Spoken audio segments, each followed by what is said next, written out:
pakai tadi si oil to foam itu. Kalau buat aku sih, aku ngerasain banget kayak misalnya aku tuh kan makeupnya lumayan tebal kalau buat syuting. Oil to foam itu bantu banget untuk ngangkat, karena memang aku itu bener-bener kalau misalnya nggak bersih makeupnya, kayak tadi dokter bilang, itu gampang banget jerawatan. Itu gampang banget. Jadi oil to foam itu benar-benar yang paling ngebantu banget untuk angkat makeup. Tadi ada yang nanya tuh, lupa namanya siapa, membantu Kamel gimana caranya membantu karena kan aku umurnya udah almost 40. Aku tuh sekarang 39 tahun kan. Nah, kalau aku tuh perawatannya, aku share ya dok, yang kita pernah lakuin ya. Aku perawatannya guys, jadi aku tuh bukan termasuk public figure yang misalnya, nggak apa-apa juga sih, maksudnya it's a personal choice. Tapi kalau aku share gitu, maksudnya aku tuh terbuka dengan apapun perawatan. Banyak orang yang bilang kok sekarang wajahnya berubah. Yes, berubah karena memang aku melakukan banyak contouring di Dermaster. Misalnya nih yang paling kerasa, aku tuh kan orang Batak ya, jadi bagian apa namanya rahangnya tuh besar gitu ya. Nggak semua Batak itu sih, gue doang aja kali ya. Jadi terus udah itu gue melakukan sama dokter Jess. Itu dokter Jess boleh jelasin ya apa namanya, berapa lama sekali.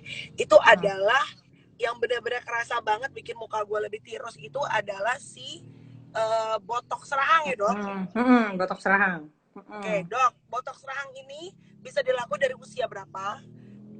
Apa namanya, tuh kan kata Ebeng dirimu banyak berubah. Yes, ini karena gue di Dermaster banyak berubah benar. Berapa lama sekali, biayanya berapa, dan ampulnya itu berapa banyak untuk supaya pas gitu, nggak lebay. Nah, jadi botok rahang itu sendiri, sebetulnya botok itu kan kadang-kadang kan mengerikan gitu ya, kata-kata kayaknya udah ngebayanginnya yang muka gue kaku lah, kayak robot, kayak gimana, kayak patung gitu kan. Nah, sebetulnya itu tergantung nomor satu dari banyaknya dosis yang kita suntikin, jadi jangan juga kebanyakan juga gitu. Terus kedua juga bergantung dari dokternya juga sih yang nyuntikin gitu, jadi harus disuntikan pada otot yang tepat gitu. Kalau ototnya nggak tepat, jadi nanti kadang-kadang hasilnya jadi kaku atau hasilnya jadi misalkan susah senyum atau gimana gitu. Jadi harus benar-benar pas gitu ototnya. Nah, kalau khusus untuk botok rahang, biasanya aku tuh suka raba dulu nih ototnya. Segede apa sih ototnya? Nah, dari segede apa ototnya itu aku baru bisa tentuin dosisnya aku mau pakai berapa nih gitu. Biasa kalau Melanie sih pakai, biasanya aku taruh 30 unit gitu. Dan botok rahang itu hasilnya nggak instan guys, jadi nggak langsung disuntikin saat itu juga langsung tirus, nggak. Biasanya disuntikin, kita tunggu kurang lebih 2 minggu, 3 minggu, itu mukanya akan kelihatan makin lama makin tirus gitu. Nah, cuma apa namanya, ini memang nggak permanen, jadi tahannya kurang lebih sekitar mungkin 5 bulanan gitu. Jadi setelah 5 bulan, apalagi kalau orangnya misalkan suka ngunyah gitu, dipakai terus otot rahangnya suka ngunyah, atau dia ada bruxism kayak yang misalkan tidur dia suka gitu, nggak sadar dia kayak gigit-gigit sendiri gitu. Nah, itu cepat baliknya, misalkan kayak 2-3 bulan juga udah balik gitu. Kenapa? Karena sering dipakai. Tapi kalau misalkan keadaan normal, misalkan dia makannya normal, paling 5 bulan dia baru balik lagi gitu. Jadi itu lumayan ngebantu banget. Jadi memang jadi ininya jadi tirus, langsung jadi tirus. Tapi ya lihat-lihat dulu sih perlu atau enggak gitu. Jadi nggak mesti datang ke dokter gitu. Konsultasi. Dok, itu efek tadi ada yang nanya, efek sampingnya ada nggak sih dok? Dan di usia berapa? Kayaknya anak-anak sekarang, anak-anak yang nggak nyampe, kayaknya baru 30, bahkan 20 something, banyak yang udah pada botox rahang deh kalau gue lihat sekarang dok. Iya sih, sebetulnya kayak so far sih kita kalau misalkan, kalau syarat kan perawatan di Dermaster itu ya dia harus tanda tangan inform consent, dia ada KTP gitu kan. Nah, itu sih biasanya malah aku banyak model-model gitu yang even dia kayak baru 17, 18 gitu udah ngelakuin botok rahang gitu. Tapi memang aku raba ototnya gede, jadi memang dia kandidat untuk dilakukan botok rahang.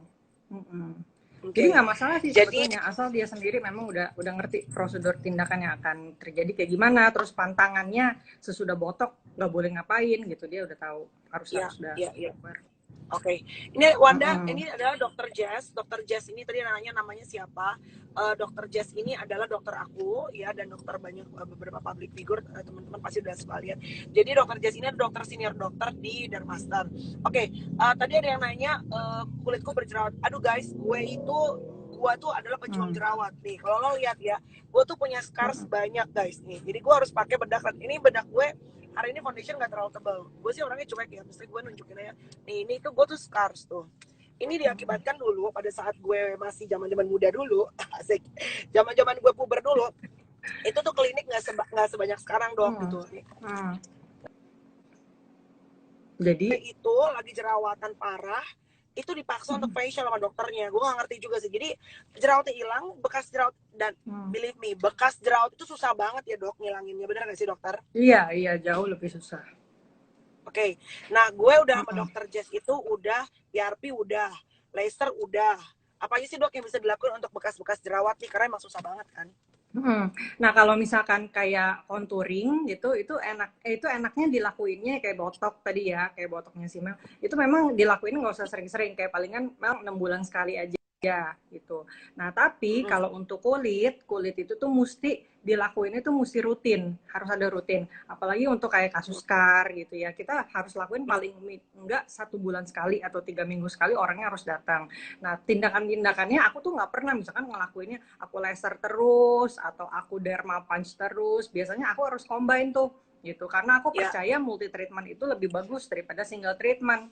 Jadi biasanya yang kita lakuin tuh, aku suka yang paling efek ya menurut aku ya untuk scar itu kombinasi antara laser. Biasanya aku suka pakai fractional CO2 laser, atau aku suka pakai pico laser, tapi yang untuk scarnya itu juga bagus. Aku combine juga sama derma punch, tapi derma punch itu aku suka, jadi apapun tindakannya ya, laser, fractional laser, derma punch, atau meso kasih mesotype, itu juga bagus banget, bagus banget buat scar gitu ya. Nah itu aku selalu bawain pulang si Laviju ini. Nah kenapa? Soalnya Laviju ini nih isinya ada banyak growth factor. Jadi kayak ibarat mah tanaman mah pupuk gitu ya, growth factor. Nah kalau misalkan kita udah laser segala macam, dia nih kayak pupuk gitu yang numbuhin jaringan kulit kita yang baru, supaya kolagenisasinya numbuh kulit yang baru dari dalam tuh lebih cepet gitu. Ya, harus pakai yang kayak growth factor seperti ini gitu.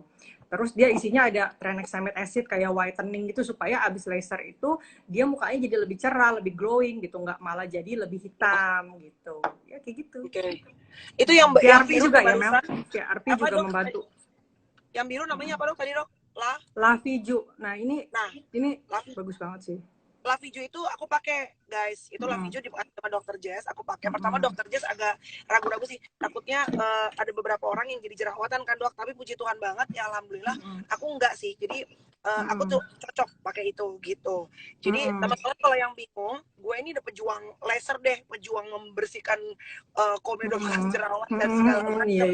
Teman-teman bisa lihat di YouTube channel gue juga, Melanie Ricardo ya. Itu gue ada yang udah berdarah-darah apa. Itu gue Pico, gue vlog ya. Kalau teman-teman mau lihat Pico tuh bagus banget sih di Dermaster tuh. Pico mereka punya. Kalau itu mesin dari mana sih dok? Mesin dari mana Pico? Kalau Pico itu dari Korea. Pico ya. Nanti mungkin dokter bisa kasih tahu berapa perawatan. Tapi Pico itu nggak sesakit fraksional, tapi hasilnya bagus banget gitu. Kalau fraksional itu kan kita sampai kayak bener-bener bengep merah, luka semua kan gitu. Gue mah nyoba semua. Terus PRP juga, terus derma punch itu yang kayak pulpen digini-giniin supaya berdarah. Basically kayaknya memang harus dilukain ya dok si bekas jerawat itu. Jadi sebenarnya derma punch itu juga variasi sih. Kalau khusus misalkan orangnya cuma mau rejuve aja atau cuma mau buat flek aja, justru nggak boleh sampai berdarah gitu. Tapi kalau untuk scar harus sampai berdarah, karena kita harus penetrasi lebih dalam gitu. Tapi itu nggak sakit gimana kan Mel? Itu kan di anestesi dulu kan sebelumnya. Iya. Ini banyak banget yang rahangnya. Nah iya, gue emang kurusan guys. Memang gue kurusan karena gue olahraga. Tapi kalau muka mah susah. Lu mau kurusan kayak apa? Paling lihat kalau kontur mah susah gitu. Jadi kalau muka ini memang karena kurusan sedikit, tapi sebetulnya most itu karena memang contouring di Dermaster. Jadi misalnya nih, aku kasih tahu, aku hidungnya tuh pakai benang. Mama cerita. Terus Mel sendiri yang ngomong ya. Aku dan gue tuh setelah gue 2 tahun kayaknya bergabung sama Dermaster, gue tuh baru mau gitu ya, karena aku tuh orangnya sebenarnya penakut banget gitu. Tapi nanya maju mundur gitu. Terus dokter Jess tahu banget deh, pas mau pasang benang doa dulu lah, gue deg-degan dulu lah gitu. Tapi akhirnya ya ini pakai benang, di sini ada benang, terus sama botox gitu. Mel, kalau buat benang sendiri, kamu rasanya sakit nggak waktu di benang? Kalau benang hidung justru ternyata nggak sesakit yang gue pikir. Kalau pipi lumayan sakit, tapi buat gue sih gue senang hasilnya, Dok. Jadi buat gue it's worth it. Tapi gini, tingkat sakitnya tuh masih bisa lo tahan. Kalau yang sakit banget gitu enggak. Dan balik lagi ke niat sih ya. Kalau lo niatnya pengen cantik, pengen you want to look better, you want to look more beautiful. Menurut gue sih dengan niat itu aja pasti lo bisa, karena emang sakitnya masih tolerable kok gitu.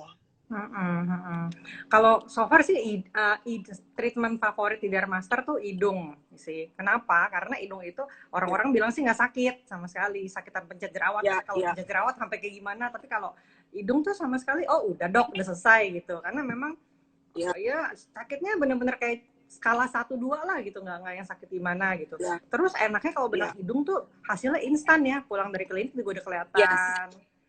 Terus ada bengkak tapi nggak heboh sih, paling berapa sih Mel? Sehari 2 hari ya? Ya. Jadi pertama kali gue benang hidung itu bengkak lumayan. Tapi yang kedua ini sama sekali nggak bengkak guys. Gue juga amazed sih, maksudnya dok ini benangnya apa nih, karena asli nggak bengkak